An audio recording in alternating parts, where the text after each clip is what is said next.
Hello everyone, welcome to Magnet Brains. I'm Vanya Narain, your IGKO, that is International GK Olympiad Educationist for grade 9th.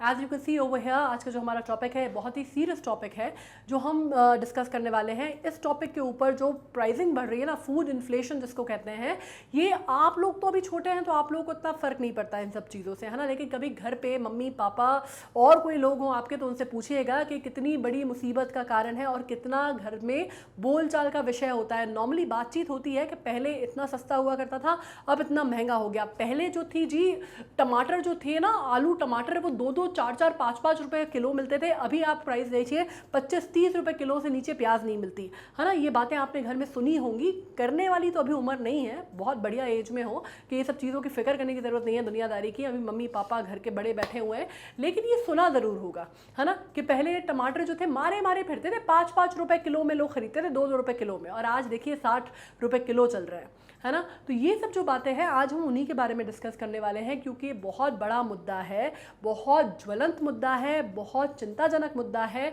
बहुत ऐसी चीज़ है जो कि हर आदमी को, हर व्यक्ति को, हर तबके के व्यक्ति को इफेक्ट कर रही है, राइट।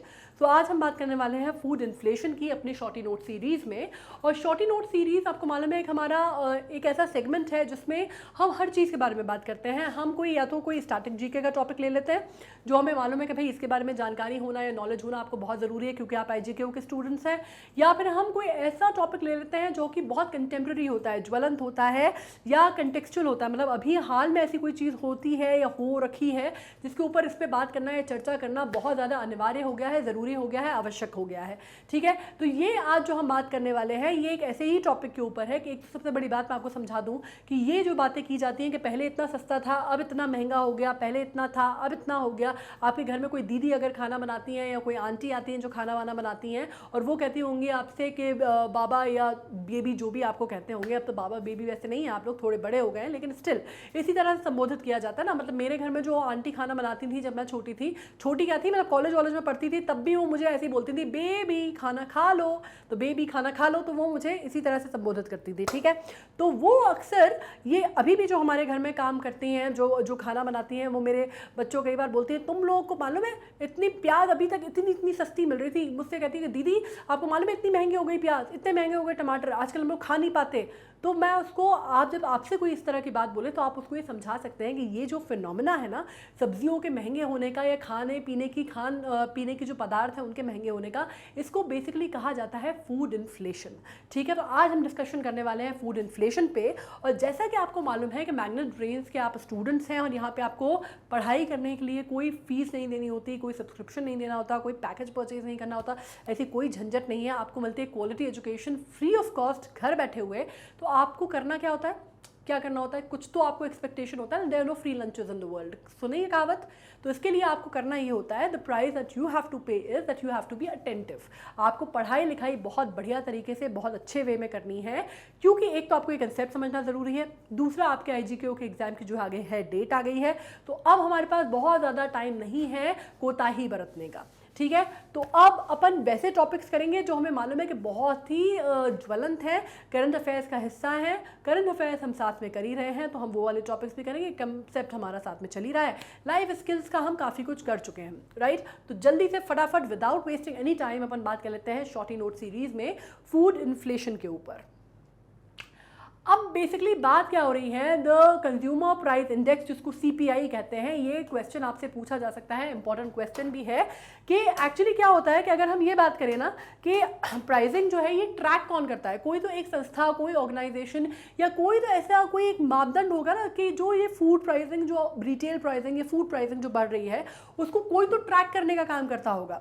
तो ये ट्रैकिंग का जो काम है वो CPI करता है, ठीक है, कंज्यूमर प्राइस इंडेक्स कहते हैं, वो ट्रैकिंग का काम करता है कि भाई जो खाने की या रिटेल चीज़ों की जो प्राइसिंग है, या वेजिटेबल्स की, फ्रूट्स की, रिटेल्स की, ग्रोसरी की, जो भी चीज़ें हम खाने में यूज़ करते हैं उनकी जो प्राइसिंग है उनको वो एक स्टैंडर्ड बेंचमार्क पे सेट करता है कि भाई पिछले साल इस समय पे या इस महीने में या महीने के इस हफ्ते में क्या प्राइसिंग थी उन चीज़ों की और अभी उसमें क्या फ़र्क आया है, क्या उनकी प्राइसिंग बढ़ी है, कम हुई है, इंक्रीज़ हुई है, डिक्रीज़ हुई है, बिल्कुल सेम है, जो भी है वो उसको स्टडी करते हैं, ठीक है। तो CPI जो है बेसिकली उसको स्टडी करता है और CPI ने ये बोला है ने बताया है इन्फ्लेशन का, ये हेडलाइन इन्फ्लेशन का, और उसने कहा है कि 8 साल में हाई ऑफ 7.79 इन्फ्लेशन जो है वो रिकॉर्ड किया गया है। कब? अप्रैल माह के दर में हाईएस्ट जो दर है 7.79% का दर जो है कब रिकॉर्ड किया गया है? अप्रैल माह में। और 3.44% जो है वो राइज हुआ है लास्ट 7 मंथ्स में। मतलब आप क्या समझ गए? 4.35 से सितंबर में 2021 के ये कितना बढ़ गया है? 3.44% बढ़ के 7.79 हो गया है। तो मतलब आपको मालूम है कि इसकी दर जो है वो लगातार बढ़ती जा रही है, which is not a good sign, which is not a good state. अब मैं आपको एक और चीज़ बता दूं, जब हम बात करते हैं इसकी तो 7.56 तो ठीक है, 7.79 तो ठीक है। इसकी अगर मैं बात करती हूं तो आप ये कह सकते हैं हाउएवर अगर हम डिक्लाइन की बात करते हैं तो 17.37 जो है वो 18.3 तक आ गया था मई में, ठीक है। थोड़ा सा डिक्लाइन हुआ था, ठीक है, उससे कम माना जा रहा है। इसके अलावा जब हम बात करते हैं वेजिटेबल इन्फ्लेमेशन जो है वो डिक्लाइन हुआ है, वेजिटेबल इन्फ्लेशन जो है वो डिक्लाइन हुआ है, which is a good thing. मतलब बात ये हो रही है कि 18.3 था आपके अप्रैल में, उससे थोड़ा सा डिक्लाइन हुआ है, ठीक है, ये बात आपकी अच्छी है। फ्रॉम ओके ऑलराइट, इसमें मई में हुआ है, ये फ्रॉम अप्रैल, ये अप्रैल की बात है, तो ये थोड़ी सी अच्छी खबर है आपके लिए। लेकिन आप ये बात कर सकते हैं कि जैसे हम बाकायदा बाकी उसकी बात करते हैं तो वो बहुत ज़्यादा बढ़ा है। टोमेटो का जो प्राइसिंग है, टोमेटो मतलब बेसिक अगर हम बात करते हैं टोमेटो का, तो टोमेटो की जो राइज हुई है वो 23.86% की राइज हुई है टोमेटो में, ठीक है। और आप बात कर सकते हैं, अगर आप बात करते हैं, नहीं सॉरी, ये पटेटो में हुई है, और टमेटो में, ये पटेटो में हुई है, अपने जो आलू है ना, कांदा आलू, उसमें पटेटो में। और टमेटो में राइस जो हुई है वो हुई है, आप बोल सकते हैं तकरीबन 158.78 की, और ये बात है जून के महीने की, जून 2022 की बात हो रही है ये, ठीक है। ये समझ में आया जो मैंने लिखा है कि इसमें से जो हम रेट की बात कर रहे हैं, अभी हालिया रेट मैं आपको बता दूं कि इसमें से जो वेजिटेबल का इन्फ्लेशन है रेट वो कम हुआ है, which is a good thing, ठीक है। मई में उसका जो रेट था वो आप ये बात कर सकते हैं अप्रैल में 18.3 था और मई में वो 17.37 हुआ है, तो मार्जिनल सा डिक्रीज हुआ है इन्फ्लेशन में वेजिटेबल प्राइसिंग के। लेकिन अगर आप प्राइसिंग की बात करते हैं कुछ स्पेसिफिक जो कि ज़रूरी है, मान लीजिए किसको बोलते हैं हम बेसिकली कुछ चीज़ें जो बड़ी इंपॉर्टेंट मानी जाती हैं भारतीय घरों में जब खाना बनता है, तो कुछ चीज़ें बहुत इंपॉर्टेंट मानी जाती हैं, जैसे प्याज, आलू, टमाटर, है ना। बिल्कुल इसको आप जैसे एकदम वो बिल्कुल बेसिक 3 चीज़ें आप बोलते हैं ना, जैसे बिल्कुल आप एकदम जिसको कहते हैं ना कि भैया ये चीज़ होना तो बहुत ही अनिवार्य होता है हर भारतीय घर में। अब जैन परिवार या मैं ऐसे परिवारों की बात नहीं कर रही, या मैं उनकी बात नहीं कर रही जिसमें प्याज नहीं खाई जाती है, जो कंज्यूम नहीं करते, लेकिन नॉर्मल एक एवरेज इंडियन हाउस होल्ड में प्याज, आलू, टमाटर मतलब ये होना ज़रूरी माना जाता है, ठीक है। लेकिन उसमें भी अगर बेचारा आप कांदा, जो कि अपना बेचारा आलू, द हम्बल आलू, जिसको हम हर चीज़ के साथ डाल देते हैं, आप आलू गोभी बना लेते हैं, आलू के रसे वाली सब्जी बना लेते हैं, आलू की भुर्जी बन जाती है, आलू की कतली बन जाती है, फ्रेंच फ्राइज बन जाते हैं, और क्या क्या बन जाते हैं आलू के, आलू गोभी, आलू टमाटर, आलू बैगन, कितनी सब्जियां आलू की बनाते हैं। मतलब आलू तो कम से कम इतना बेसिक है ना कि घर में होता ही है सबके, और कोई ऐसे 1-1 किलो आलू नहीं खरीदता। आपको मालूम हो, अगर आप मम्मी पापा से पूछेंगे अपने घर में तो you would come to know कि 1-1, 2-2 किलो आलू अपने घरों में नहीं खरीदे जाते हैं। आलू हमेशा अपने यहाँ ज़्यादा क्वांटिटी में खरीदा जाता है भारतीयों में, ठीक है। तो आलू की जो प्राइसिंग है वो इतनी ज़्यादा बढ़ गई है कि आलू की जो प्राइसिंग है अप्रैल में 2022 में ही, उसमें इन्फ्लेशन रेट जो है जंप अप करके 23.86% बढ़ गया है, ठीक है। और वही बात हो जाती है टमाटर की, जो कि अपना अच्छा सा प्यारा सा टमाटर है, जो अपन हर सब्जी में डाल देते हैं टमाटर उठा के, और अपन को बहुत ही ऐसा लगता है कि टमाटर की चटनी भी पिस जाती है। टमाटर जो है उसका टमाटर को आप रस भी बनाते हैं कई लोग, अब तो है रस वगैरह तो उतना नहीं पी पा रहे हैं लोग, क्योंकि इन्फ्लेशन ही इतना बढ़ गया है कि पॉसिबल ही नहीं हो पा रहा। 158.78% उसका इन्फ्लेशन बढ़ गया है, तो क्या खाक लोग उसका रस बना के पियेंगे। मतलब टमाटर का रस पीना बहुत बहुत अच्छा होता है। मालूम है आपको, डॉक्टर उसको कहते हैं कि टमाटर का रस, अगर आप गाजर का रस बना रहे हैं तो उसमें टमाटर मिला दीजिए तो उसकी जो गुणवत्ता है और बढ़ जाती है। या इनफैक्ट पालक का रस बना रहे हैं तो उसमें भी एक आध टमाटर उबाल के डाल दीजिए, या पालक का सूप बना रहे हैं तो उसमें टमाटर बना दिए, टमाटर का सूप बहुत अच्छा होता है पीना। लेकिन ये सब कुछ अभी लोग नहीं कर पा रहे हैं। जनरल आम आदमी, मैंगो रिपब्लिक पीपल जैसे कि बोला जाता है, मैं नहीं बोल रही हूँ, ये बात हुई थी, बहुत चर्चा में हुई थी। क्यों बोला मैंने मैंगो रिपब्लिक, ये आप याद रखिएगा, ठीक है।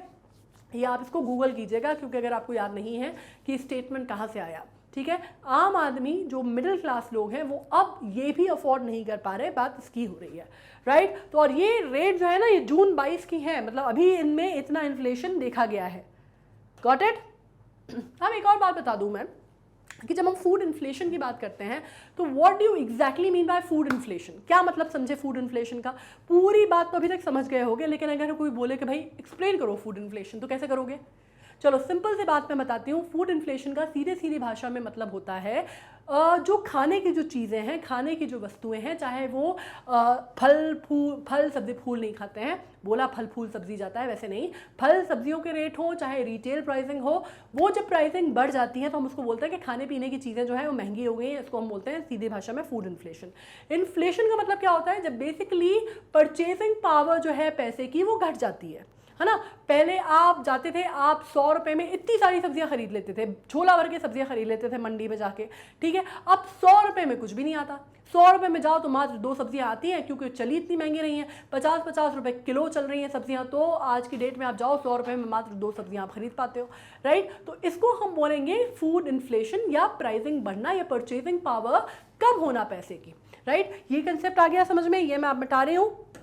अपन आगे की बात करते हैं।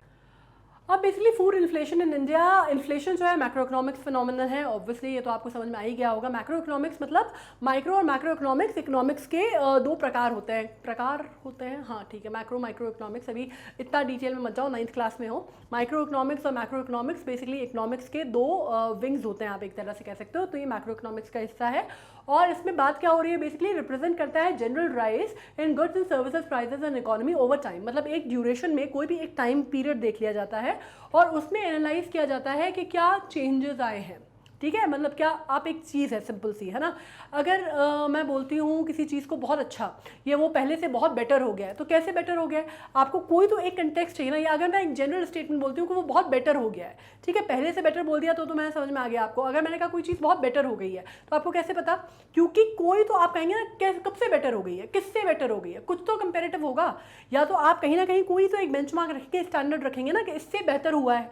तो वो जो बेंचमार्क है, जो स्टैंडर्ड है, जो 0 पॉइंट है, वो होना बहुत ज़रूरी है। या हम किसी चीज़ को जब कंपेरेटिव करते हैं तो आपको मालूम है प्राइसिंग, कि हम कहें कि प्राइस बढ़ गई है, तो कब से बढ़ गई है, कब से बढ़ गई है। कोई तो आपको एक नंबर, एक डेट, एक तिथि देनी पड़ेगी ना, कि भैया मई में इतनी थी, उससे पहले अप्रैल में इतनी थी, उससे पहले मार्च में इतनी थी, फरवरी में इतनी थी, अब देखो इतनी हो गई है, राइट। तो ये जो एनालिसिस होता है, ये कंपेरेटिव एनालिसिस होता है, जब आप चार्ट ड्रॉ करते हो और कंपेरिजन ड्रॉ करते हो, राइट। तो ये एक इस तरह से आप इंडेक्स बनाते हो। तो ये आपको समझना है कि इसको किस तरह से over the period of time उसको स्टडी किया जाता है, और इसके बहुत सारे प्रकार होते हैं। सबसे बड़ी बात अपन हेडलाइन इन्फ्लेशन की करते हैं।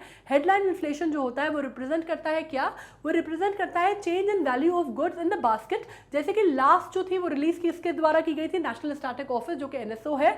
और बेस क्या रखा गया था, कि बेस मतलब ये स्टैंडर्ड है, ये बेस है, इसके मुकाबले हम जो है बाकी चीजें चेक करेंगे, वो 2012 रखा गया था, ठीक है। ये हो गई आपका हेडलाइन इन्फ्लेशन। दूसरा बात करते हैं कोर इन्फ्लेशन, ठीक है। कोर इन्फ्लेशन क्या होता है, ये बात कर रहा है change in price of goods and services excluding food and fuel items from headline inflation. Example, the core inflation was 7.24 in April 2022। अब आपने क्या बात की इसमें, आपने कोर इन्फ्लेशन में बात की जिसमें आप गुड्स एंड सर्विसेज की बात कर रहे हैं, excluding the items like food and fuel items, ठीक है, उसको आपने हटा दिया हेडलाइन इन्फ्लेशन से, ठीक है। और कोर इन्फ्लेशन जो है, अब अगर आप दर की बात करते हैं तो 7.24 था अप्रैल 2022 में। आपको मालूम है अभी ये बात ही कही जा रही है कि पिछले 6 महीने से 6% जो है औसतन दर चल रहा है, ठीक है, विच इज जो कहा जा रहा है कि जून में जाके या जून के बाद से, मतलब जून के बाद, अब तो जुलाई चल रहा है, तो जून के बाद से ये आकलन किया जा रहा था कि जून के बाद से चीज़ें और गंभीर हो सकती हैं। बरसात का जो टाइम है उसके बाद से आप कह सकते हैं कि अगर ये चीज़ें नॉर्मलाइज नहीं हुई तो ये बहुत ही बड़ी समस्या में तब्दील हो सकता है, ऐसा आकलन किया जा रहा था। अब कोर इन्फ्लेशन कौन से आइटम्स काउंट करता है? Core inflation counts items where inflation is likely to persist for the longer time.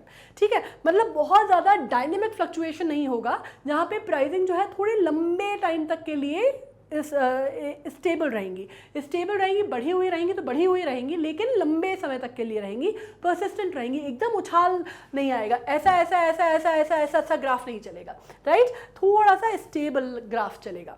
ठीक है, अब it excludes food and fuel item due to frequent and wider price volatility, और यही कारण है कि इसमें फूड और फ्यूल दोनों की प्राइसिंग नहीं रखी जाती, क्योंकि इनकी प्राइस वोटिलिटी बहुत हाई है। मतलब प्राइसिंग में जो शिफ्ट आता है ना, जो एब्स एंड लोज हैं वो काफ़ी ज़्यादा होते हैं। ठीक है, बहुत डायनेमिक प्राइसिंग है, तो इसके कारण इसको बाहर रखा जाता है।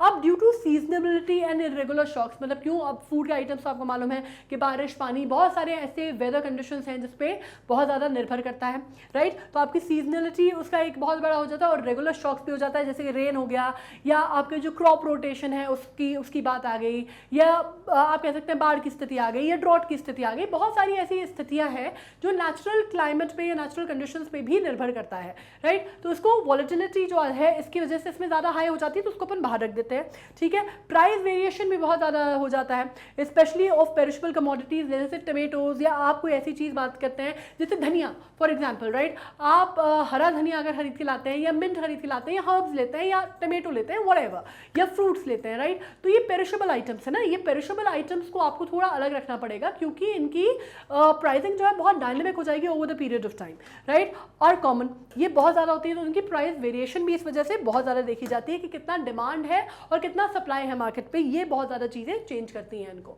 ठीक है, अब फूड इन्फ्लेशन में हम ये भी समझ सकते हैं, it is a major of change in retail prices of food product consumed by the population group in a given area with reference to the base year. अब ये फूड इन्फ्लेशन जो है ये ज़रूरी नहीं है यूनिफॉर्म हो, है ना, कि पूरी कंट्री में एक सा हो, ऐसा ज़रूरी नहीं है, लेकिन हाँ मोटे तौर पे ऐसा होता है, क्योंकि एक जगह से दूसरी जगह ट्रांसपोर्ट होते हैं। अब प्राइसिंग आपको मालूम है, जैसे बीच में नींबू बहुत महंगे हो गए थे, है ना, आपने सुना था कि नींबू अचानक एकदम प्राइसिंग जो है वो एकदम आसमान छूने लगी थी नींबू के। तो वो नींबू एक तो फसल पे तो निर्भर करता ही है, सीजन पे निर्भर करता है, पानी, बरसात, बहुत सारी चीज़ों पर निर्भर करता है, लेकिन जो अभी जो रशिया यूक्रेन वॉर थी ना, उसकी वजह से भी इम्पैक्ट हुआ था। अब आप बोलेंगे रशिया यूक्रेन वॉर से हमारा क्या लेना देना, मतलब नींबू का क्या लेना देना, लेमनेड हम बना के पीते हैं, उससे रशिया यूक्रेन कहाँ से बीच में आ गया, कुछ भी। लॉजिक है, लॉजिक ये है कि ट्रांसपोर्ट तो होता है ना बंधु, एक जगह से दूसरी जगह जाता कैसे है, पेट्रोल से, पेट्रोल या डीजल भरता है ना, तो ट्रांसपोर्टेशन जब पेट्रोल और डीजल की प्राइसिंग हाई हो जाएंगे, क्योंकि उनकी सप्लाई लो हो गई थी, तो जाहिर सी बात है कि हर चीज़ महंगी होगी। फिर तो एक जगह से दूसरी जगह जो किसान उगाते हैं, फिर वहाँ से जब वो मंडी में आता है तो उसकी ट्रांसपोर्टेशन के चार्जेस भी बढ़ गए ना, तो ट्रांसपोर्टेशन के चार्जेस अब वो बेचारा गरीब किसान अपने जेब से तो देगा नहीं, आपसे ही वसूलेगा, है ना, तो जो मंडी के जो चार्जेस हैं, जो रेट्स हैं, वो अपने आप हाई हो जाते हैं। मंडी के रेट्स हाई हुए तो जो रिटेल में बिकते हैं, जो ठेलों पे सब्जियां बिकती हैं, वो और हाई हो जाएंगी, राइट, तो इवेंचुअली वो एंड रिजल्ट कहाँ तक आएगा, किसको इम्पैक्ट करेगा, कंज्यूमर को। ठीक है, तो आपको इसलिए पता चलता है कि भैया वो जो 2 रुपए की चीज़ थी वो 10 रुपए की क्यों मिल रही है, क्योंकि पता चलता है कि कहीं पे रशिया यूक्रेन में लड़ाई चल रही है और उसकी वजह से पेट्रोल सप्लाई और डीजल सप्लाई और जो आपको मालूम है क्रूड ऑयल का सप्लाई जो है वो कम हो गया है, और इस कारण पूरी की पूरी इकोनॉमी जो है, ट्रांसपोर्टेशन सिस्टम जो है वो एक तरह से बहुत ज़्यादा महंगा हो गया है, पेट्रोल की प्राइसिंग बढ़ गई है, डीजल की प्राइसिंग बढ़ गई है, और इस वजह से पूरी की पूरी इकोनॉमी में महंगाई आ गई है, या इन्फ्लेशन जो है वो देखा जा सकता है। ठीक है, ये कंसेप्ट समझ में आया। अब इसमें ये होता है कि कई बार ये जो फूड इन्फ्लेशन है पूरी कंट्री में एक दर तो आपने तय कर ली, ठीक है, वो आपको समझ में आ गया कि भैया ओवरऑल जो एक देखा जा रहा है वो ये देखा जा रहा है, जो एक तरह का आप कह सकते हैं कि जो रुझान आ रहा है, या वट एवर, रुझान is not the right word actually, रुझान तो पॉलिटिकल उसको कहा जाता है, या एक तरह का जो आप कह सकते हैं ग्राफ देखा जा रहा है, वो पूरी कंट्री का एक जैसा है, आपने औसतन निकाल दिया, एवरेज निकाल दिया। लेकिन इंडिया क्योंकि डेमोग्राफिकली आपको मालूम है, जोग्राफिकली, डेमोग्राफिकली इतनी डाइवर्स कंट्री है, इतनी सारी चीज़ें हैं, इतने अलग अलग तरह के मौसम है हमारे यहाँ, इतनी अलग अलग से रीजन, सीजन, सब कुछ है हमारे यहाँ कि हम एक चीज़ पे नहीं रुक सकते, राइट। तो वो एरिया वाइज भी निर्भर करता है, मतलब एरिया में कौन सा एरिया, कौन सा क्षेत्र में किस तरह की प्राइसिंग चल रही है वो स्पेसिफिक होगी of that area, but of course उसमें बेस ईयर लेके चला जाता है अगर आकलन करना है तो, राइट। अब इसको आप बात करते हैं कि स्टैटिकल ऑफिस, जिसको आप बोलते हैं नेशनल स्टैटिकल ऑफिस, जिसको NSO बोल सकते हैं आप, इसमें NSO बोल सकते हैं आप, ये रिलीज होती है NSO द्वारा as consumer food price index CFPI, ठीक है। यहाँ पर नॉर्मली इसको अगर आप बोलते हैं तो उसको CPI बोला जाता है, जो कि आप कंज्यूमर प्राइस इंडेक्स बोलते हैं। ये क्योंकि फूड की स्पेसिफिक है इसलिए हम इसको CFPI बोल रहे हैं, अदरवाइज ये क्वेश्चन अपने आप में इंपॉर्टेंट है। ये दोनों क्वेश्चन इंपॉर्टेंट है कि किसके द्वारा रिलीज की जाती है। सबसे बड़ी बात तो नेशनल स्टैटिकल ऑफिस या स्टैटिक ऑफिस के द्वारा रिलीज की जाती है और बोली क्या जाती है, उसको बोला जाता है कंज्यूमर प्राइस इंडेक्स या CPI बोला जाता है उसको, ठीक है। इन 3 कैटेगरीज, अब इसको 3 कैटेगरीज में डिवाइड किया जाता है। CF की बात कर रहे हैं अभी हम, है ना, अभी हम कंज्यूमर फूड की बात कर रहे हैं, ठीक है। 3 कैटेगरी में डिवाइड किया जाता है, रूरल, अर्बन एंड कंबाइंड। मतलब क्या कि 3 क्षेत्र में डिवाइड किया जाता है, एक तो ग्रामीण, एक अर्बन और एक दोनों का कंबाइंड।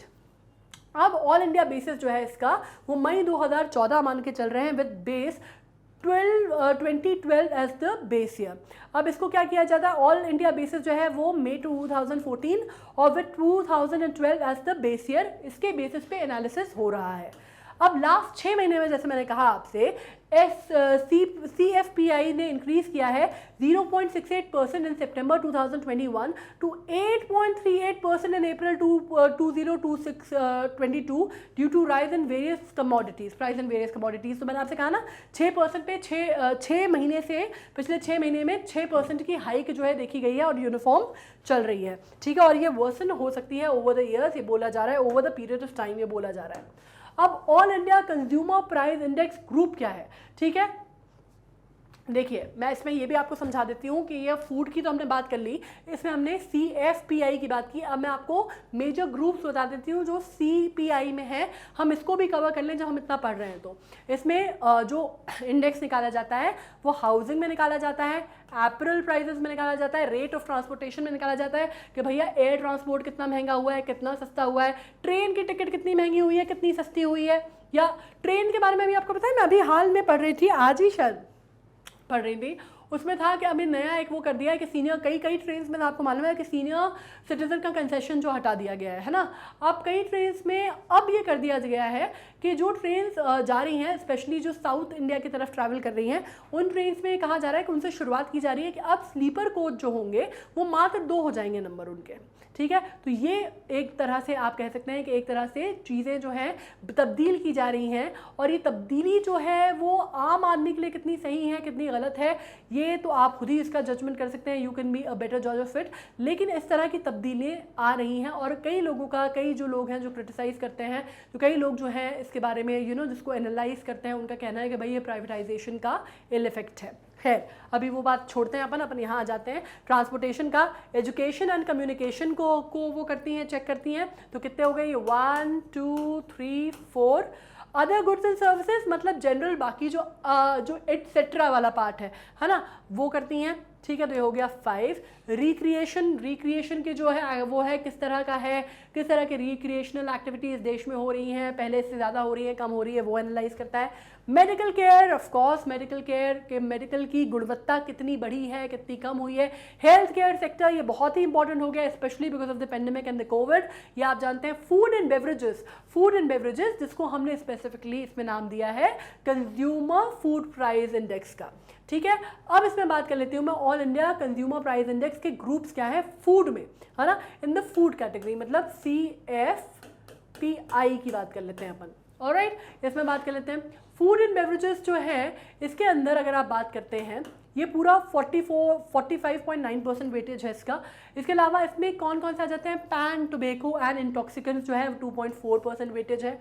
क्लोथिंग एंड फुटवेयर का क्या है 6.5% वेटेज है, ठीक है। हाउसिंग का क्या है 10.1% वेटेज है। फ्यूल एंड लाइट का 6.8% वेटेज है। मिसलेनियस जो है वो 28.8% वेटेज है, ठीक है। ये जो है ये यहाँ पे आ जाता है, ठीक है। ये दोनों चीज़ें factors leading to food inflation, आप बताइए कि वो कौन से ऐसे कारण आपको लग रहे हैं, कौन से ऐसे विलन आपको लग रहे हैं जिनके कारण अपनी जो प्राइसिंग है वो बढ़ती जा रही है फूड के, खाने की चीज़ों की। अब करंट इन्फ्लेशन जो है प्रिंसिपली वो सप्लाई शॉक ड्रिवन है, ठीक है, leading to large and quick rise in relative price globally. In India the rise in food inflation can be attributed to low base year inflation and number of other factors as given below. इनको पहले अपन नीचे पढ़ लेते हैं, उसके बाद ये अपन discuss करेंगे। पहली बात तो है ग्लोबल फैक्टर्स की बात कर लेते हैं अपन। पहली बात, सबसे बड़ी बात, तो सबसे मेजर बात जो है, हर चीज़ का ठीकरा जो है दुनिया में फूट जाता है पैंडेमिक के ऊपर, और फूटता क्या है, हुआ भी है यार, उसकी वजह से बहुत सारी दिक्कतें हुई हैं। आपको मालूम है ना, पैंडेमिक के कारण कितनी सारी इकोनॉमी हमारी इतने साल पहले चली गई है कि कहा जा रहा है कि कम से कम 5 साल पहले तो पूरी ग्लोबल इकोनॉमी पीछे हो गई है। हम एक कदम आगे लेते हैं, 2 कदम हमारे पीछे आ जाते हैं, राइट। तो उस पर अभी हमको कवर अप करना है, उसमें भी बहुत टाइम लग रहा है। तो उसकी वजह से क्या हुआ है, पैंडेमिक की वजह से जो ग्लोबल सप्लाई चेन है उस पर इफेक्ट हुआ है, ठीक है, डिसरप्शन आया है ग्लोबल प्रोडक्शन में और सप्लाई में अर्लियर बाय पैंडेमिक। और अब जो, जैसे मैंने कहा, रशिया यूक्रेन का मैं आपको बता ही चुकी हूँ कि मेन एक्सपोर्टर कहाँ के माने जाते थे, एग्रीकल्चर कमोडिटीज़ के माने जाते थे, वीट के माने जाते थे, सनफ्लावर के माने जाते थे, ऑयल के माने जाते थे, एडिबल ऑयल के, इनफैक्ट क्रूड ऑयल या गैस के भी माने जाते थे। उसके चक्कर में क्या हुआ है, पूरा का पूरा जो ग्लोबल प्रोडक्शन है या पूरा सप्लाई चेन है वो एक तरह से पूरी तरह से हो गई है डिसरप्ट। अभी जैसे आपको मालूम है कि फिलहाल रशिया ने क्या किया है, उसने अपनी जो सबसे बड़ी पाइपलाइन है यूरोप में जो जाती थी उसको उसने रोक दिया है। तो इसकी वजह से ऑब्वियसली प्राइस हाइक होगी हर चीज़ की in Europe, right. So this is one of the reasons pandemic के अलावा। उसके अलावा ग्लोबल कमोडिटी प्राइस राइज की बात करते हैं अपन। On account of geopolitical tension export curbs. अब इसकी वजह से क्या हुआ, क्योंकि जियोपॉलिटिकल टेंशन चल रहा है इतना ज़्यादा, क्योंकि एशिया में ही है, राइट, यूक्रेन और रशिया जब हम बात करते हैं तो we are talking in the same area, we are living in the same area, same continent है एशिया। तो हमें बहुत ज़्यादा इफेक्ट कर रहा है वो, ये तो कर ही रहा है। उसके अलावा पूरी दुनिया को इफेक्ट कर रहा है इन द सेंस आपके इंपोर्ट एक्सपोर्ट जो है वो डिस्टर्ब हुए हैं, आपकी ट्रेडिंग जो है वो आपकी डिस्टर्ब हुई है, फॉरेक्स आपका नीचे चला गया है। फॉरेक्स आपका क्या मतलब है, फॉरेन एक्सचेंज आपका नीचे चला गया है, बहुत सारी चीज़ें हुई हैं। तो आपका एक्सपोर्ट सबसे बड़ा जो, जब ये सब कुछ चीज़ें हुई हैं, फॉरेन एक्सचेंज की मात्रा, आपकी जो अमाउंट है फॉरेन एक्सचेंज का वो नीचे गया है। तो क्या कह सकते हैं आप कि इसकी वजह से क्या हुआ है कि ऑब्वियसली जो ब्रैकेट्स हैं, टैक्सेशन ब्रैकेट्स हैं, वो बढ़ाने की ज़रूरत पड़ रही है। या फिर आप कह सकते हैं कि जो जनरल प्राइसिंग है वो हाई हो रही है। आपको मालूम है जीएसटी की प्राइसिंग अभी हाई हो गई है फिर से, राइट। तो ये सब चीज़ें इस पे असर पड़ रहा है इनडायरेक्टली, आपके एक आम आदमी की जेब पे फर्क पड़ रहा है, ठीक है। इंक्रीजिंग कॉस्ट जो है सर्टन क्रॉप्स की, रॉ मटेरियल जैसे आप फर्टिलाइजर्स की बात करते हैं, फॉसल फ्यूल की, वो भी प्राइस जो है फूड इन्फ्लेशन पे एड कर रहा है किसी तरह से। Temporary palm oil export ban by Indonesia, increase palm oil pricing. अब ये हुआ कि भैया एडिबल ऑयल जो है इंडिया को बहुत बड़ी तादाद में चाहिए हमको, लाइक वी आर, अगर आप बात करते हैं हमारी जो इम्पोर्ट्स की, तो one of the biggest imports that we have is oil. हमको ऑयल की बहुत ज़रूरत पड़ती है, ठीक है, इवन एडिबल ऑयल की हमको बहुत ज़्यादा ज़रूरत पड़ती है। बहुत ज़्यादा जो अमाउंट ऑफ एडिबल ऑयल हमारा आता था वो किससे आता था, इन्हीं 2 कंट्रीज से। तो हुआ क्या कि वो बहुत ज़्यादा इफेक्ट हुआ। पाम ऑयल की तरफ हम गए तो पाम ऑयल भी क्या हुआ, पाम ऑयल के साथ भी कुछ इशूज़ हो गए और इंडोनेशिया ने एक्सपोर्ट पे बैन लगा दिया। तो आपको मालूम है पाम ऑयल की प्राइसिंग भी बढ़ गई, बाकी एडिबल ऑयल्स की प्राइसेस तो बढ़ ही रही थी, ठीक है। अब राइजिंग क्रूड ऑयल प्राइसेस ने क्या किया, प्रोडक्शन जो था वो उसने महंगा कर दिया। ओवरऑल जो प्रोडक्शन साइकिल है उसकी प्राइसिंग बढ़ गई। जैसे मैंने आपको कहा कि जो कॉस्ट ऑफ प्रोडक्शन है या कॉस्ट ऑफ ट्रांसपोर्टेशन है वो बढ़ गया, ठीक है। या फिर production of biofuel more attractive adding to food inflation by increasing sugar and corn prices. Biofuel की बात आई तो काय की प्राइसिंग बढ़ गई, उसकी वजह से शुगर एंड कॉर्न प्राइसेस जो है वो भी हाइक हो गए, ठीक है। एक्सचेंज रेट्स क्या होते हैं, जिसपे आपको मालूम है कि एक्सचेंज रेट्स जब हम बात करते हैं तो हम मल्टीलैटरल जब टाइज होते हैं, इकोनॉमिक नेगोशिएशंस होते हैं, उसमें बात की जाती हैं, है ना। एक्सचेंज रेट्स आपने सुने होंगे। Withdrawal of monetary accommodation by central bank, that is Federal Reserve, जो हमारा फेडरल रिजर्व है, has led to increase capital outflows from developing countries including India. The increase exchange returns rate due to outflow add to import cost of the crude and commodities. तो इसकी वजह से क्या हुआ, मतलब बहुत ज़्यादा डिटेल में मत जाओ, सिंपल सी बात है, सिंपल सी बात समझो। एक्सचेंज रेट की वजह से भी क्या हुआ, आपकी जो चेंज आए, जो वेरिएशन आए, उसके कारण क्या होता है, आपकी बेसिकली जो आपका जो फेडरल रिजर्व है या सेंट्रल बैंक ऑफ इंडिया है वो हैज़ टू इंक्रीज उसके कैपिटल आउटफ्लो जो है, वो अकोमोडेशन जो है उनका accommodation by central bank has led to increased capital outflow from developing countries including India, ठीक है। इसके कारण भी प्राइसिंग पे इफेक्ट हुआ है।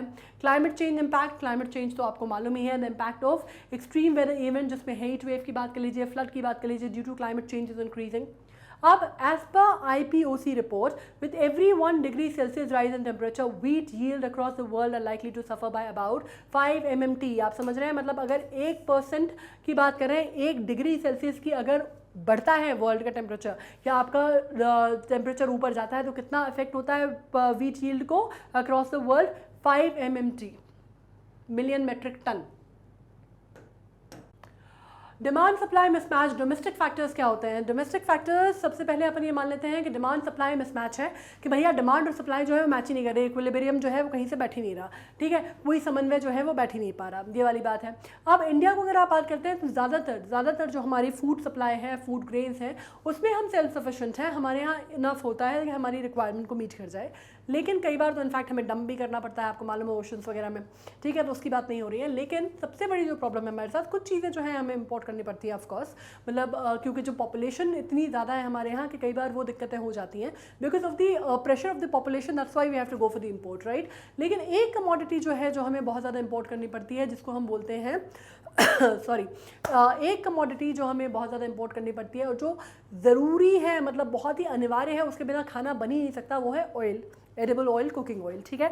तो वो हमें इंपोर्ट करना पड़ता है और आपको मालूम है हमें 60% तक अपना एडिबल ऑयल जो है हमें इंपोर्ट करना पड़ता है, और ये सबसे बड़ा और प्रमुख कारण माना जाता है हमारे फूड प्राइसिंग के इन्फ्लेशन का, ठीक है। अगर ये चीज़ ख़त्म हो जाए ना तो हमारी फूड प्राइसिंग काफ़ी हद तक हमारे कंट्रोल में आ जाएगी, लेकिन बिकॉज हम 60% बाहर से लेते हैं, इस वजह से हमारी फूड प्राइसिंग इन्फ्लेट होती है।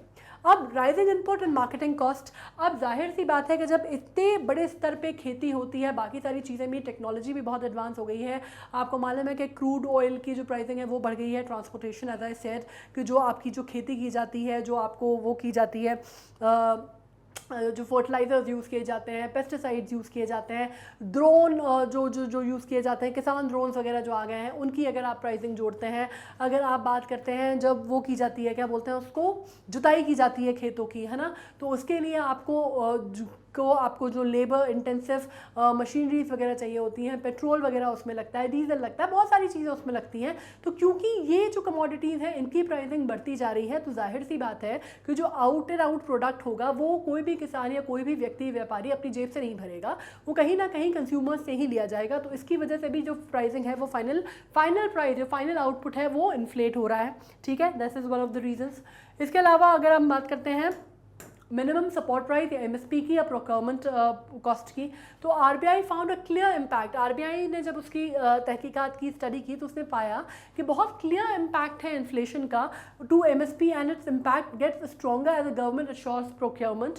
ये भी एक रीज़न है जो RBI ने स्थापित किया है, ठीक है। इम्पैक्ट ऑफ पॉलिसीज़, अगर हम पॉलिसीज़ की बात करते हैं तो इसमें जो हमारी पॉलिसीज़ हैं, जो गवर्नमेंट की या स्टेट्स की जो पॉलिसीज़ होती हैं, वो भी बहुत बड़ा रोल प्ले करती हैं। चाहे हम एक्सपोर्ट इंपोर्ट टैरिफ्स की बात कर लें जो गवर्नमेंट के किस तरह से हैं, या आपके ड्यूटीज़ की बात कर लें जो आपको पे करने होते हैं, टैक्सेशन स्लैब्स की बात कर लें वो पे करनी होती है। Government as well as expansionary monetary policy जो है, increasing money supply since pandemic has also impacted the food inflation indirectly, इसने भी इनडायरेक्टली इम्पैक्ट किया है, ठीक है। डोमेस्टिक प्रोडक्शन चैलेंजेस जो हैं उसने किया है, जैसे हीट वेव्स या लू जो बहुत चलती है गर्मी में, जिसकी वजह से अभी मालूम है आपको बहुत ज़्यादा इम्पैक्ट हुआ है गेहूँ की जो फसल है उसको बहुत ज़्यादा इम्पैक्ट किया है, ठीक है। आप ये कह सकते हैं कि हीट वेव जो थी उसकी, अगर आप कह सकते हैं कि वीट क्रॉप को, क्योंकि अपनी फाइनल स्टेज पे थी, है ना, बिल्कुल फाइनल स्टेज पे था कनक अपनी, जब हीट वेव और लू की चपेट में जो था पूरा नॉर्थ आ गया था मार्च के महीने में, तो उसकी वजह से बहुत ज़्यादा जो यील्ड हुआ था, जो क्रॉप यील्डिंग थी उस पर इफेक्ट हुआ था,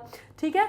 अब इम्पैक्ट ऑफ फूड इन्फ्लेशन, अगर हम इनकी अपॉर्चुनिटीज एंड थ्रेट समझ लें, अब आपको लगेगा कि फूड इन्फ्लेशन इतनी सारी हमने बुराई कर दी कि बेसिकली परचेसिंग पावर मनी का नीचे जा रहा है, फूड इन्फ्लेशन, प्राइसिंग इतनी ज़्यादा बढ़ रही है, भाई टमाटर, आलू, भिंडी, गोभी सब इतने महंगे हो रहे हैं, ऑयल महंगा हो रहा है, आटा महंगा हो रहा है, दाल महंगा हो रही है। अपॉर्चुनिटीज़ क्या है इसमें मतलब अच्छाई क्या हो सकती है, इसमें थ्रेट ही थ्रेट है, लेकिन नहीं, ऐसा नहीं है। हर सिक्के के दो पहलू होते हैं। हम इकोनॉमी के लिहाज से कर रहे हैं, ठीक है, हम आम आदमी की बात नहीं कर रहे हैं अभी, हम इसको पढ़ रहे हैं किसके हिसाब से, हम इसको पढ़ रहे हैं एज मैक्रो इकोनॉमिक फिनोमिनन, ठीक है। तो अब मैं आपको समझाती हूँ कि अगर हम शॉर्ट टर्म में देखते हैं तो इन्फ्लेशन के कुछ पॉजिटिव रिजल्ट भी आते हैं। ये बात किसने बोली है, फिलिप्स कर्व के द्वारा। अगर आप इस बात को समझते हैं तो आप समझिए कि positive influence due to inverse relation with unemployment. मतलब कैसे? इकोनॉमिक ग्रोथ में कैसे? Net exporter also being a net exporter the global food inflation has created multiple export opportunities for India.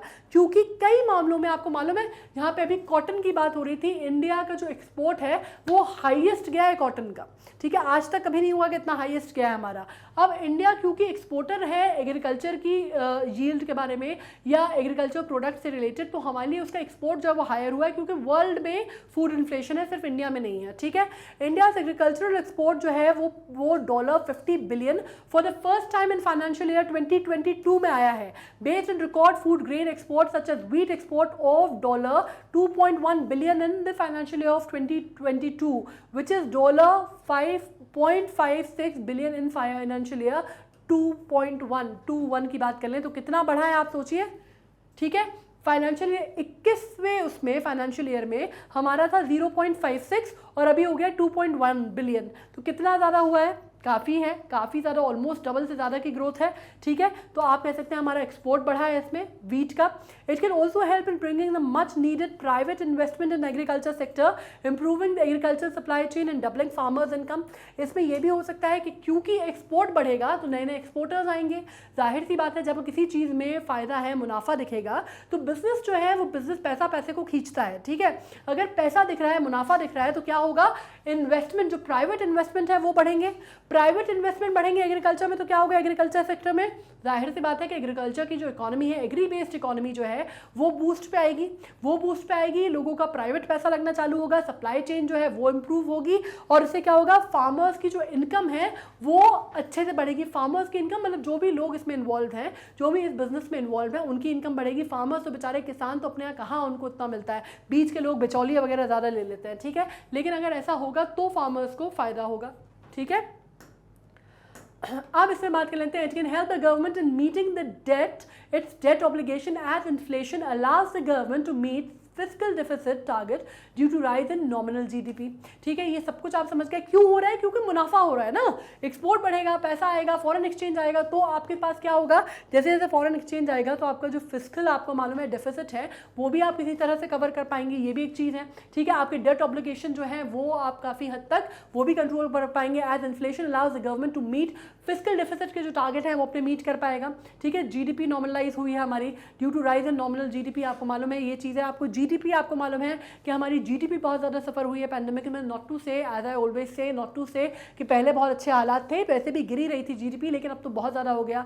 मतलब कितना था? 3 दशक का काउंट किया गया था कि 3 दशक के कंपेरेटिवली जीडीपी फॉल हुई है, ठीक है। But inflation beyond a certain point, लेकिन ये सब बातें सब कुछ ठीक है अपनी जगह, लेकिन ये इन्फ्लेशन जो है ये शॉर्ट पीरियड में जब हो तभी फायदा है, मतलब फायदा in the sense what ever you can say, like तभी कॉम्पनसेट कर सकता है।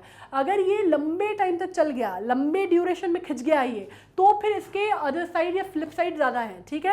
Hurt the growth in employment, increasing the risk of stagflation, stagnant growth with high inflation, ठीक है, ये हो जाएगा। The risk of stagflation becomes higher as the food inflation gives rise to various other threat. इसकी वजह से क्या होगा? अगर फूड इन्फ्लेशन होगा तो सिर्फ एक इंडिपेंडेंट नहीं होगा कि फूड इन्फ्लेशन, वो बहुत सारी चीज़ को और ज़्यादा चीज़ों को भी लाएगा अपने साथ। एक मुसीबत, कहते हैं ना, मुसीबत खाली नहीं आती, अपने साथ और भी 2 4 5 चीज़ें लाती है। तो अगर ये स्टैगफ्लेशन की बात करते हैं अपन, तो वो अकेला नहीं आएगा कि सिर्फ फूड इन्फ्लेशन को लेके आएगा, वो अपने साथ और भी चीज़ें लेके आएगा, जैसे कि रिड्यूस परचेजिंग पावर। सबसे बड़ी बात, जैसे मैंने कहा कि परचेजिंग पावर आपकी नीचे जा रही है, इन्फ्लेशन का मतलब ही वही है कि परचेजिंग पावर नीचे जा रही है रुपए की, ठीक है। In developing countries food items from 30 to 40% of the consumption basket, unlike developed countries with 10 to 15%। जहाँ पे आपको मालूम है डेवलपिंग कंट्रीज जो होती हैं, डेवलपिंग इकोनॉमीज जैसे होती हैं जो कि हमारी है, तो उसमें हालांकि एक और मैं आपको बात बता दूं कि बहुत ही निराशाजनक बात है हमारे लिए कि अभी एक सर्वे हुआ था जिसमें कहा गया था, जिसमें ये बातें हुई थी, बाकायदा पेपर में भी आई, फिर वो अचानक गायब भी होंगे। उसके पीछे कहा गया कि वो अपोजिशन ने काफ़ी कहा कि भाई ये जो सरकार है इसने शायद वो कुछ पता नहीं कैसे एकदम से आती न्यूज़ जो है वो आना बंद हो गई, व्हाटएवर, इस पे अपन नहीं जा रहे। लेकिन हाँ, बीच में एक जो न्यूज़ आई थी वो ये थी कि इंडिया डेवलपिंग कंट्री थी। अभी तक हम सुन रहे थे, जब से हम छोटे थे तब से हम सुन रहे थे कि डेवलप्ड नेशंस जो हैं वो यूरोप है, अमेरिका है, फलाना है, ढिमका है, और इंडिया डेवलपिंग कंट्री है, ठीक है, डेवलपिंग इकोनॉमी है।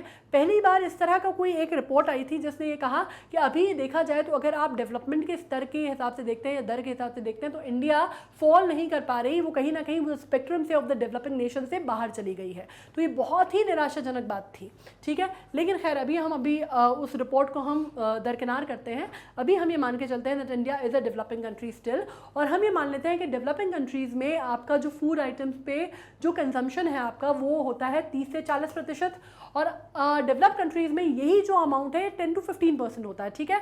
तो फूड इन्फ्लेशन जो है वो डायरेक्टली और ड्रास्टिकली इम्पैक्ट करता है आपकी ओवरऑल परचेजिंग पावर को। मतलब आप सिर्फ ये नहीं कह सकते कि वो किसी एक चीज़ को इफेक्ट करेगा। मतलब सिंपल सा एक स्टेटमेंट अगर आप इसमें इकोनॉमिस्ट का देखते हैं तो कहते हैं कि भैया जब खाने की प्राइसिंग बढ़ती है, फूड इन्फ्लेशन होता है, तो बाकी सब तो सोने चांदी की प्राइसिंग तो फिर भी समझ में आती है, जहाँ पे फूड इन्फ्लेशन होता है ना वहाँ पे आम व्यक्ति जो है भारत का, मतलब एक जो लोअर मिडिल क्लास व्यक्ति है या जो इकोनॉमिकली वीकर सेक्शन से आता है उसके भी जेब पे उतना ही भार पड़ता है जितना कि बहुत ही जो रईस तबके का आदमी है या बहुत ही इन्फ्लुएंस फैमिली का है उसको पड़ता है, ठीक है। उसको इस बात से फ़र्क नहीं पड़ता, लेकिन खाना तो इतनी बेसिक एसेंशियल नीड है ना कि खाना तो हर आदमी खाएगा। दाल रोटी कम से कम बेसिक, बहुत ज़्यादा आप 56 भोग नहीं खाओगे, लेकिन कम से कम बेसिक खाना तो आप खाओगे ना। दाल रोटी आप खाओगे या सब्जी रोटी खाओगे, कुछ तो खाओगे। तो वो हर आदमी को, हर तबके को इफेक्ट करता है। खाना एक ऐसी चीज़ है, अगर फूड इन्फ्लेशन होगा तो हर तबके को इफेक्ट करेगा, ठीक है। और आपकी ओवरऑल परचेजिंग पावर है वो नीचे जाएगी हर व्यक्ति की, ठीक है। तो ये बात हो गई। रिड्यूस्ड ओवरऑल डिमांड, अगर हम बात करते हैं it is a fall out of reduced purchasing power reducing consumers demand for non essential good and services such as tourism. तो इससे क्या होगा कि भाई जब आपका खाना महंगा हो गया है ना, पहले हर परिवार अपने यहाँ मिडिल क्लास परिवार हो चाहे कोई भी परिवार हो बजट बनाता है ना। एक महीने का बजट होता है कि भाई देखो इतना इतना पैसा इसमें जाएगा, इतना इतना पैसा रिक्रिएशन में जाएगा। नेसेसिटीज़ आप पहले पूरी करते हैं कि भाई आपको किसको जितना पैसा लेना देना है उसमें दे दिया। फिर ग्रोसरीज जो है वो आपने मान ली कि महीने की 4000 की ग्रोसरी आ गई।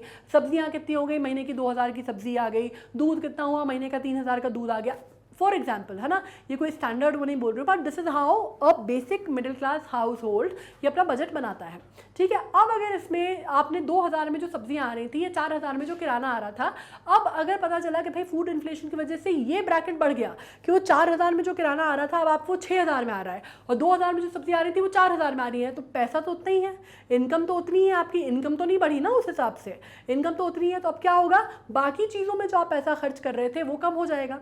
मतलब जो टूरिज्म का या रिक्रिएशन की जो एक्टिविटीज़ आपने रखी थी, पहले आपने उसका बजट जो था अपने में आपने 4000 रखा था, अब इससे आपको कम करके उसको कितना करना पड़ेगा, आप 1000 रुपये कर देंगे। या बाकी किसी चीज़ का अगर आपने बजट किया कि आपको कहीं टूर पे जाना है, घूमने जाना है, उसका बजट आपने रखा था, आपने पहले रखते थे आप महीने का 5000 रुपये, उसका आप फिर को कम करके आप कितना कर देंगे कि उसका अब आप कर देंगे भैया 3000, क्योंकि यहाँ पे जो है यहाँ पे ज़्यादा खर्च हो गया, राइट। तो क्या होगा, कहीं ना कहीं आपकी परचेसिंग पावर बाकी सेक्टर्स को भी इफेक्ट करने लगेगी अगर फूड इन्फ्लेशन होगा, क्योंकि खाना पीना तो नहीं छोड़ेगा ना आदमी, बाकी चीज़ें कॉम्प्रोमाइज़ करेगा। एसेंशियल्स और कमोडिटी, एसेंशियल कमोडिटी या नेसेसिटीज़ तो अपनी जगह पर है। आपको मालूम है इकोनॉमी में जब हम बात करते हैं, इकोनॉमिक्स के कुछ प्रिंसिपल्स होते हैं, जब हम चीज़ें डिस्कस करते हैं तो कैसे होती है, नेसेसिटीज़, वांट्स एंड लग्जरीज, इस तरह से उसको डिवाइड किया जाता है। तो नेसेसिटीज़ जाहिर सी बात है ऐसी चीज़ें जो आदमी को चाहिए ही, कपड़ा, खाना, घर, रहने के लिए जो बेसिक चीज़ें हैं वो उसको चाहिए, ठीक है। वांट्स एंड लग्जरीज जो है, फिर बात पे पता चला कि भैया रिक्रिएशन पिक्चर नहीं देखने जाएगा, होटल में खाना खाना नहीं जाएगा, या घूमने फिरने नहीं जाएगा, तो इस सेक्टर पे भी इफेक्ट होगा इसका, ठीक है। तो सारे जो फैक्टर्स हैं, सारे सेक्टर्स जो है इससे इम्पैक्ट होंगे लॉन्ग रन में, ठीक है। Combined together reduce purchasing power and overall demand will lead to reduced incomes and job losses hurting consumers as well as consumer industry.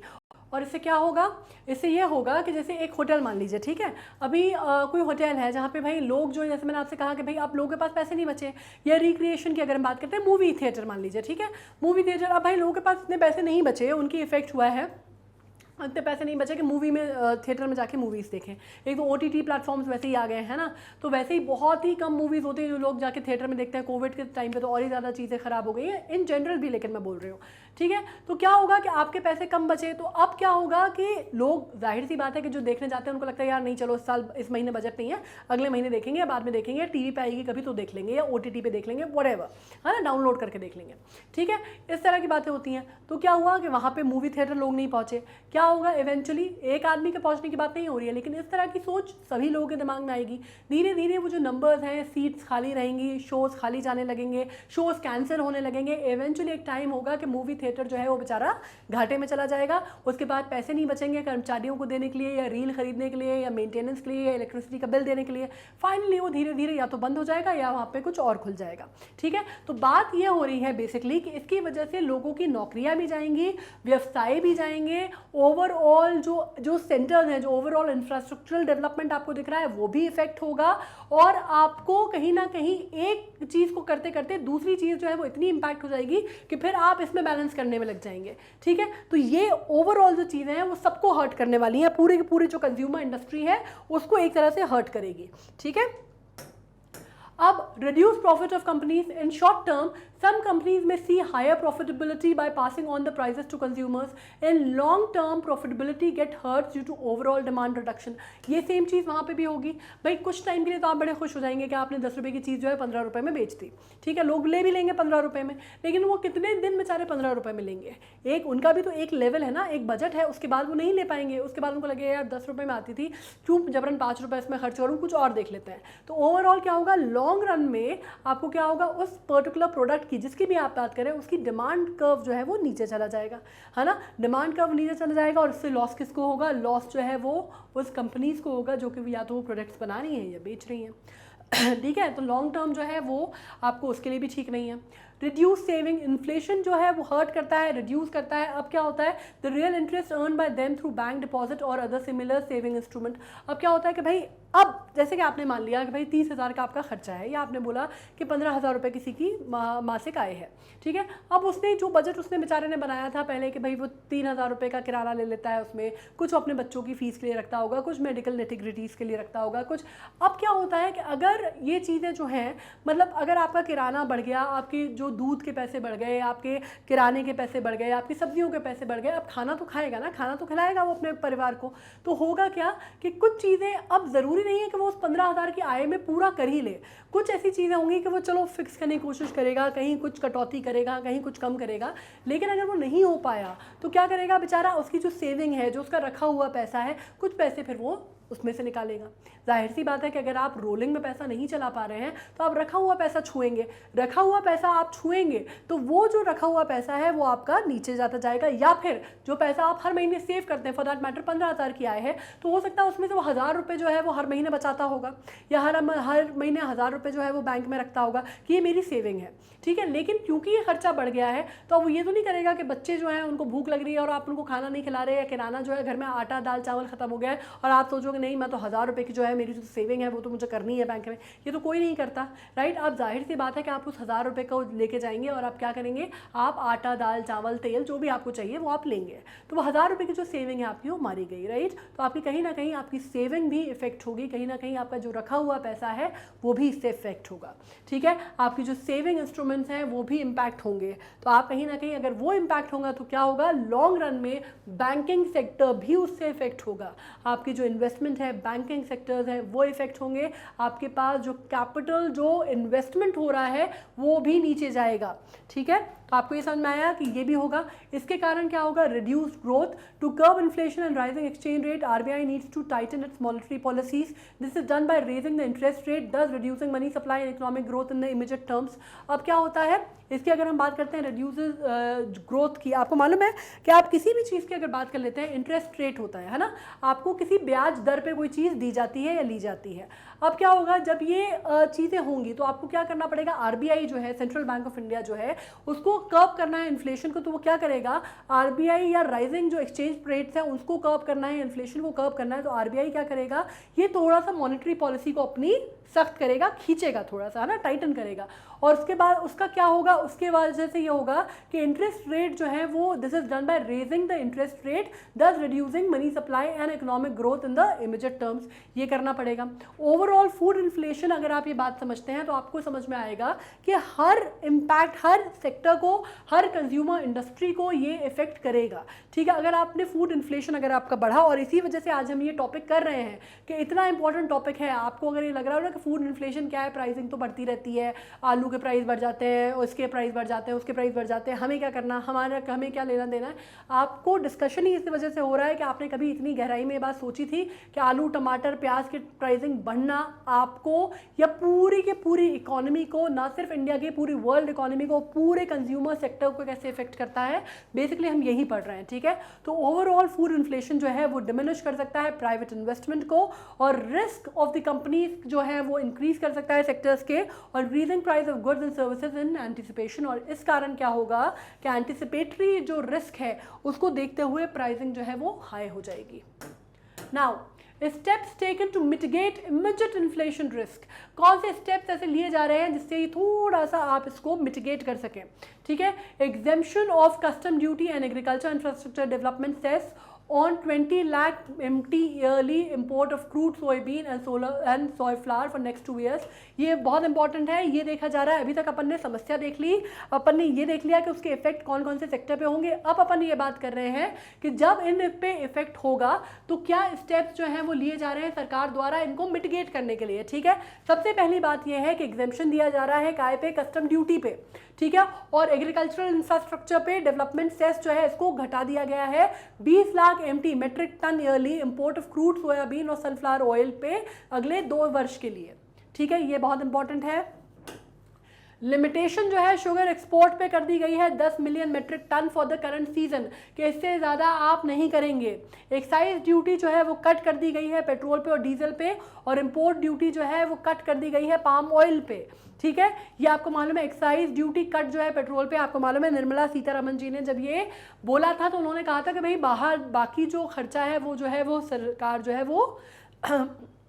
वो डील करेगी, या वो क्या करेगी, उसको हिंदी में कोई बहुत अच्छा टर्म है उसका, एक तो मैं हिंदी का टर्म भूल जाती हूँ ना, सरकार जो है उसको मतलब सरकार अपनी तरफ से देगी काइंड ऑफ, है ना। वो हिंदी का टर्म थोड़ा सा मैं भूल गई हूँ, बहन करेगी समथिंग लाइक दैट, है ना, मैं भूल गई हूँ। ओके, तो मतलब सरकार अपनी तरफ से वो जो है वो खर्चा उठाएगी, ये मतलब है कुल मिला के। Now extension of food subsidy to nearly 800 metric Indians till September, जो कि आपको मालूम है कौन सी है, फ्लैगशिप योजना है प्रधानमंत्री की, और वो कौन सी है, प्रधानमंत्री गरीब कल्याण अन्न योजना के तहत, है ना। तो ये बहुत इंपॉर्टेंट है, इसके ऊपर तो क्वेश्चन ना, ये जो फ्लैगशिप प्रोग्राम्स हैं सरकार के ये तो बहुत ही इंपॉर्टेंट है, इसके ऊपर क्वेश्चन जरूर बन जाता है। आप इसकी बात कर लीजिए, अन्न योजना की बात कर लीजिए, चाहे आप ई विद्या की बात कर लीजिए, बड़े इंपॉर्टेंट हैं, ठीक है। इनको थोड़ा सा ध्यान में रखना। वे फॉरवर्ड क्या है आगे का रास्ता क्या हो सकता है, इसका क्या किया जा सकता है, इस बारे में हमने समस्या समझ ली, आगे का रास्ता देखते हैं, ठीक है।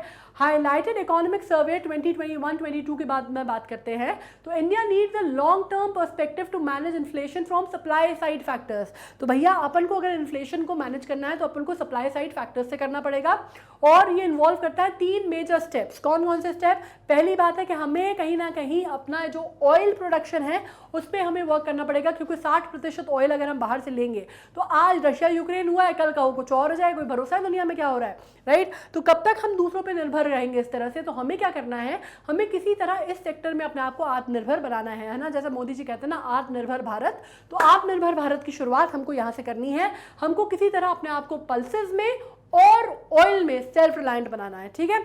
दूसरी बात आ जाती है, इंश्योर करना है हमें diversification of crops and improve supply chain management for reduced wastage and distress sales etcetera. इसमें हमें डाइवर्सिफाई करनी है क्रॉप्स, कि हम किस तरह के क्रॉप्स और किस तरह का अनाज हम उगा रहे हैं। इसमें क्रॉप रोटेशन का भी जो पार्ट है वो बहुत बड़ा आ जाएगा, ठीक है। हमें उस पर फोकस करना है, और हमें अपनी सप्लाई चेन मैनेजमेंट को स्ट्रॉन्ग बनाना है, स्ट्रेंथन करना है, बेटर करना है, और हमें करना है रिड्यूस वेस्टेज को, डिस्ट्रेस को और सेल्स को। मतलब जो डिस्ट्रेस सेल्स हो रही है ना हमारे यहाँ, हमें उसको कंट्रोल करना है सबसे बड़ी बात, और जो वेस्टेज होता है या जो उसको आप कहते हैं कि आपको मालूम है इंडिया में सबसे बड़ी प्रॉब्लम क्या है? अगर आप कभी निकले ऐसे सड़क पे, आप कभी निकलिएगा सफ़र पे अपने पेरेंट्स के साथ और उनसे बोलिएगा कि आपको दिखाए, कई बार मैंने ऐसा देखा है कि बारिश के मौसम में आप देखेंगे कि अनाज जो है ना, स्टोरेज की जगह नहीं है हमारे पास। मालूम है आपको, कई जगह हमारे पास इतना अनाज कट के, धान वगैरह जो है ऐसी सड़क के किनारे रखी रहती हैं और बारिश पानी में वो सब सड़ के गल के सब खराब हो जाता है। हमारे पास कोल्ड स्टोरेज या वेयर हाउसेज या स्टोरेज नहीं है उस धान को या उन सब्जियों को रखने के लिए, या इनफैक्ट अगर आप बात करते हैं पल्सेस को भी या वीट को भी या किसी भी अनाज को हमें स्टोर करने के लिए पर्याप्त जगह नहीं है। ये भी एक बहुत बड़ी समस्या है जो मुझे लगती है ना। ये शायद आप भी तैयार होंगे, आप भी मानेंगे इस बात से। अब following steps can be taken to make sure कि भाई चीज़ें ठीक हो जाए। कैसी हो सकती हैं वो? पहली बात, कैपिटल एक्सपेंडिचर जो है to support the economy against emerging threats to monetary tightening, reduce purchasing power etc. and work on overcoming supply distribution through commodities through domestic production and diversified source of crops and inputs। मतलब basically बात यही है कि भैया किसी तरह inflation को अगर रोकना है तो आपको क्या करना पड़ेगा? आपको बहुत सारी चीज़ें करनी पड़ेंगी। मॉनेटरी टाइटनिंग जो हो रही है वो आपको रिलैक्स करनी है, वो रिलैक्स करनी है, या आपको कंज्यूमर जो गुड सर्विसेज हैं अगर आपको वो बेटर करनी है, या अगर आपको प्राइसिंग जो है आपको वैलिडेट करनी है, या आपको थोड़ी सी सिंपल करनी है, तो आपको प्रोडक्शन बढ़ाना पड़ेगा। सीधी सीधी सी बात है ना।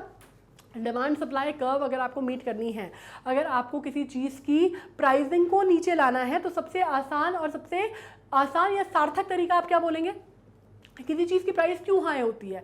सीधी सी बात है कि भैया डिमांड बहुत ज़्यादा है, उसकी सप्लाई थोड़ी सी है। मतलब डिमांड जो है वो 10 है, सप्लाई जो है 5 है, तो जाहिर सी बात है कि उस पर जो है एक्सप्लॉयटेशन होगा, है ना। उसकी प्राइसिंग जो है बढ़ेगी, उसकी प्राइसिंग जो है वो उस पर पैसा कमाने की कोशिश करेंगे लोग, प्रॉफिट मेकिंग की कोशिश करेंगे लोग, है ना। प्राइसिंग जो है वो शूट कर जाएगी। लेकिन अगर डिमांड सप्लाई जो है ठीक है, ये तो आ गई आपको समझ में। अगर उल्टा हो जाए तो क्या होगा कि भैया किसी चीज़ की जो है वो ओवर सरप्लस हो जाए, सप्लाई सरप्लस हो जाए, तो उसको तो चलो आपने एक्सपोर्ट कर दिया, उसको आप एक्सपोर्ट कर सकते हो, फॉरेन एक्सचेंज आ जाएगा। लेकिन अगर इनके केस वो नहीं हो पाया, तो जैसे किसी चीज़ की डिमांड जो है वो 2 है और हमारे पास सप्लाई जो है 5 है, तो क्या होगा? 3, चलो 3 एक्स्ट्रा बचे, आपने उसको क्या करा? आपने उसको एक्सपोर्ट कर दिया। लेकिन कहो कि एक्सपोर्ट भी ना हो पाए तो फिर क्या होता है? फिर वो वेस्टेज है, फिर भी कोई मतलब नहीं है, जीरो प्रोडक्टिविटी है, बल्कि माइनस में चला जाएगा वो। जैसे आपको मालूम है ना कि एक टाइम पे बे ऑफ बंगाल में आपने सुना होगा कि खाड़ी में कितने मेट्रिक टन जो गेहूं है वो डंप करना पड़ा था हमें, राइट। क्योंकि इतना ज़्यादा सप्लाई था उसका, इतना ज़्यादा सप्लाई था, उतनी हमारी रिक्वायरमेंट मीट नहीं हो पा रही थी। ट्रांसपोर्टेशन में या एक्सपोर्ट में इतना पैसा लग रहा था जो मतलब उससे ज़्यादा था, ठीक है। तो आपको करने की क्या ज़रूरत है? आपको करने की ज़रूरत है कि डिमांड और सप्लाई जो है वो इक्वल हो, है ना। आपको डिमांड सप्लाई जो है आपको इसको इक्विलिब्रियम में रखना पड़ेगा। और इस कारण अगर ये हो पाता है तो आपकी इसको किस तरह से आप कर सकते हैं? आप इसमें प्रोडक्शन अपना बढ़ा सकते हैं, डाइवर्सिफिकेशन ऑफ क्रॉप ला सकते हैं, क्रॉप रोटेशन ला सकते हैं, आप बहुत सारी चीज़ें कर सकते हैं, बहुत सारे स्टेप्स आप जो है ले सकते हैं। सेल्फ रिलायंट बनना आपके लिए इंपॉर्टेंट है अगर आप इन्फ्लेशन को नीचे ले जाना चाहते हैं, ठीक है। अब इनहैंस यूज ऑफ टेक्नोलॉजी, जिसमें किसान ड्रोन तो ऑलरेडी आ चुके हैं, आर्टिफिशियल इंटेलिजेंस जिसको AI बोलते हैं, blockchain technologies for timely and reliable estimate of crops, impact of climate etcetera.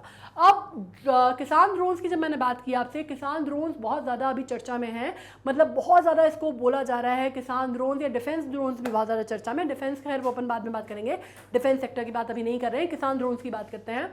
तो ये बहुत सारी बातें इस पे हो रही हैं कि भाई ये जो है बहुत इंपॉर्टेंट है। क्या होता है इससे कि बहुत बड़ा जो एरिया है, बहुत बड़े बड़े जो फील्ड हैं, जो फर्टिलाइज लैंड्स हैं, उनमें आप किसान ड्रोन को क्या करते हैं? लोड कर देते हैं। नॉर्मली इनकी 5 से 10 किलो की कैपेसिटी होती है और अनमैन्ड ड्रोन्स होते हैं, है ना, रिमोट कंट्रोल से आप चलाते हैं इनको। शादी वगैरह में देखा है ना, मैं हमेशा बोलती हूँ, शादी वगैरह में देखा ना, वो आजकल ड्रोन से फोटोग्राफी वगैरह करते हैं वो ऊपर। मतलब पहले वो जो है फोटोग्राफर बेचारा घूमता था, ऊपर से फोटोज़ लेता था, आप खाना खा रहे हैं वो फोटोज़ लेता था। आजकल वो नहीं होता, वो ड्रोन चला देते हैं, वो ऊपर घूमता रहता है आपके सर पे ऐसे जू जू जू जू जू जू जू करते हुए और फोटोज़ क्लिक करता रहता है। वैसे ही ये किसान ड्रोन जो है 2-3 काम कर लेता है। पहली बात तो ये फोटोग्राफ्स ले लेता है, मॉनिटरिंग वगैरह का काम बहुत बढ़िया करता है। दूसरा क्या करता है कि इसको इससे तो फ़र्क पड़ता नहीं है कि कितना लंबा चलना है, चलना तो है नहीं, ऊपर बढ़िया यहाँ पे रिमोट लो, वहाँ तक आप इसको चला दो, तो बिल्कुल जो ऐसे अनएक्सेसिबल से एरियाज़ हैं वहाँ पे भी जा सकता है। ऊपर से पूरा जो है जिसको कहते हैं ना रेकी करना, ये कर सकता है। और अगर आपको पेस्टिसाइड वगैरह का छिड़काव कराना है फर्टिलाइजर्स का, तो वो भी आप उसमें लोड कर सकते हो और पूरा इवन जो है वो डिस्ट्रीब्यूशन हो जाएगा, छिड़काव हो जाएगा, ठीक है। तो इससे आपके क्या हुआ? इससे आपकी एक बार का खर्चा है या जो भी आपका खर्चा है कंपेरेटिवली कॉस्ट इफेक्टिव भी है, टाइम इफेक्टिव भी है। क्रॉप भी आपकी अच्छे से बचेगी। बाकी आपको ये भी पता चल जाएगा कि अगर कोई जगह पे कोई कीड़ा लगा हुआ है किसी फसल में या कोई दिक्कत है, तो वो भी आप ऊपर जो इमेजेस आएंगे उसके थ्रू आप पकड़ सकते हो सकता है वो नेकेड आइज से या इंसान अगर काम कर रहे हो लेबर से वो छूट जाए, तो वो भी हो सकता है।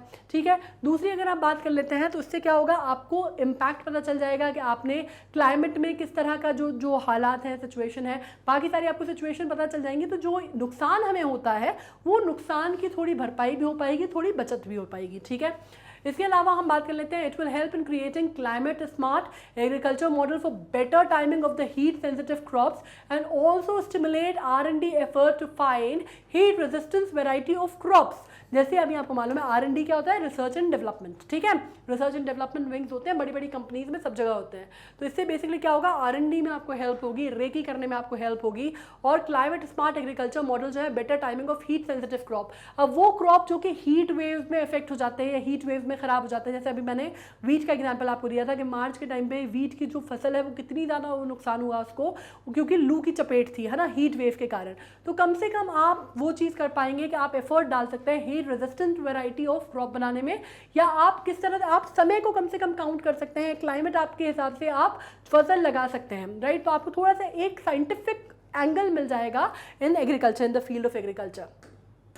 इसके अलावा rationalising public distribution system and प्रधानमंत्री गरीब कल्याण अन्न योजना।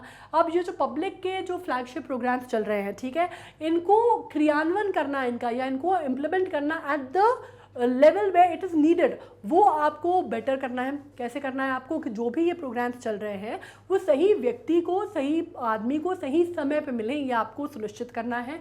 ठीक है, इसके लिए आपको ये काम करना पड़ेगा। अगर आप ये नहीं कर रहे हैं तो पता चला सब अन्य योजना वगैरह सब चल रही है, जो फ्री राशन है वो दिया जा रहा है, सब कुछ हो रहा है, लेकिन पता चला वो सही लोगों के पास नहीं जा रहा है, या जा भी रहा है तो लोग उसको एक्सप्लॉइट कर रहे हैं। पता चला कि उन्होंने गलत कार्ड बना लिए, जैसे आपको मालूम है ना अपने यहाँ राशन कार्ड वगैरह का कितना सिस्टम है, कई बार लोग फेक राशन कार्ड बना लेते हैं, तो फेक राशन कार्ड पता चला कि लोग एक्सप्लॉइट कर रहे हैं, फ्री का मुफ्त का राशन मिल जा रहा है, उनको 5 किलो मिलना है, उसकी जगह उन्होंने कुछ इधर उधर किसी को पैसे वैसे खिला के इधर उधर दूसरा बनवा लिया, 5 की जगह 10 किलो मिलने लगा, काम जो है नौकरी चाकरी वो छोड़ के बैठ गए, बढ़िया कि अपन को मुफ्त का खाना तो मिल ही रहा है। इस तरह की चीज़ें भी इंडिया में होती हैं। राइट, तो आपको ये सुनिश्चित करना है कि ये जो योजनाएं हैं ये सही उसमें जा रही हैं, सही लोगों को मिल रही हैं और सही लोगों को इसका फायदा हो रहा है। ठीक है, या अगर जो सब्सिडाइज्ड फूड भी है वो भी सही लोगों को पहुंच रहा है। इसके अलावा mandate the submission of anonymised stock data from all warehouses including private to avoid black marketing and generation of artificial inflation of the commodity due to hoarding. ये जो प्रॉब्लम है ये आपको मालूम है, ये कोविड के समय पे बहुत ज़्यादा बढ़ गई थी। मतलब क्या हुआ, लोगों ने इतना होर्ड किया है, इतना होर्ड किया, उनको लगा कि लॉकडाउन लग जाएगा तो मतलब खाना ही नहीं मिलेगा हमको, है ना, जबकि सरकारें बोल रही हैं पूरी दुनिया की, इंडिया में कितने वो जनहित में जारी एडवर्टीजमेंट्स वगैरह चल रहे हैं कि भैया आपको बेसिक कमोडिटीज़ मिलेंगी, खाने पीने की दुकानें, दूध दही, पेरिशेबल आइटम्स, दूध सब्जी भाजी ये सब मिलेंगी आपको पल्सेस वगैरह खाने के ग्रोसरी किराना आपको मिलेगा। उसके बावजूद लोगों ने ऐसे होर्ड किया था जैसे मतलब ज़िंदगी भर अब तो खाना नहीं भी मिला तो चल जाएगा। मतलब आई नो पीपल, पर्सनली मैं ऐसे लोगों को जानती हूँ, हमारी सोसाइटी वगैरह में भी थे, जिन्होंने आप मानेंगे कि चाय पत्ती जैसी चीज़ जो है लोगों ने 30-30 किलो चाय पत्ती जो है खरीद के रख ली थी। 30-30 किलो चाय पत्ती में, आटे शक्कर दाल की तो बात ही नहीं कर रही, वो तो आप छोड़ ही दीजिए। मतलब उनको ऐसा लग रहा था वो तो कितना खरीदा होगा, आप इमेजिन कीजिए कि कितना होर्ड किया होगा जब चाय पत्ती जैसी चीज़ 30 किलो खरीदी हो किसी ने तो। ठीक है, तो आप ये समझ लीजिए कि इस लेवल पे होर्डिंग हो रही थी, और ये होर्डिंग कंज्यूमर लेवल पे तो हो ही रही थी, ये होर्डिंग हो रही थी वेयर हाउसेज में, जो उनके पास सामान था वो भी कर रहे थे, जो छोटे दुकानदार बड़े दुकानदार थे, किराने की दुकान, परचून की दुकान, सुपर मार्ट चलाते हैं वो भी कर रहे थे। ठीक है, सब लोग कर रहे थे। तो हुआ क्या कि एकदम से मार्केट में से चीज़ें गायब हो गई, एकदम से मार्केट में से चीज़ें गायब हो गई, तो लोगों ने क्या किया, ज़्यादा ब्लैक मार्केटिंग करनी चालू कर दी कि भैया नमक नहीं मिल रहा, आटा नहीं मिल रहा, मूंग की दाल नहीं मिल रही, उड़द की दाल नहीं मिल रही, खाना तो खाएगा ना इंसान। तो मूंग की दाल जो बेसिकली 100 रुपये की अगर मान लीजिए किलो मिलती है, तो पता चला 150 रुपये किलो भी मिल रही है, तो लोग उसको खरीद रहे हैं। तो इसके चक्कर में क्या हुआ, ओवरऑल प्राइसिंग जो है वो इन्फ्लेशन जो है वो था नहीं, वो इन्फ्लेशन बना दिया गया, एक आर्टिफिशियल इन्फ्लेशन जो है वो स्थिति जो है वैसी निर्मित कर दी गई because of the hoarding and black marketing. तो उस पर शिकंजा कसना बहुत ज़रूरी है, उस पर टाइट करना बहुत ज़रूरी है। ठीक है, तो ये एक और रीज़न है। इसके अलावा हम बात करते हैं लॉन्ग टर्म पर्सपेक्टिव, अगर हम बात करके चलते हैं management of supply side factors का, तो चेंजिंग प्रोडक्शन पैटर्न्स, आपको जो बेसिक ट्रेडिशनल पैटर्न्स है, मतलब ऐसा नहीं है कि खेती से भारत में होती है, एग्रीकल्चर बेस्ड हैं हम, ये बात सही है। भारत की बहुत बड़ी आबादी जो है, अधिकतम आबादी आज भी गाँव में बसती है, ये भी सही है। लेकिन एक बात और सही है कि दुनिया में और भी जगह हैं जहाँ पे बहुत बड़े बड़े फार्म्स होते हैं, बहुत बड़े बड़े एग्रीकल्चरल लैंड होते हैं।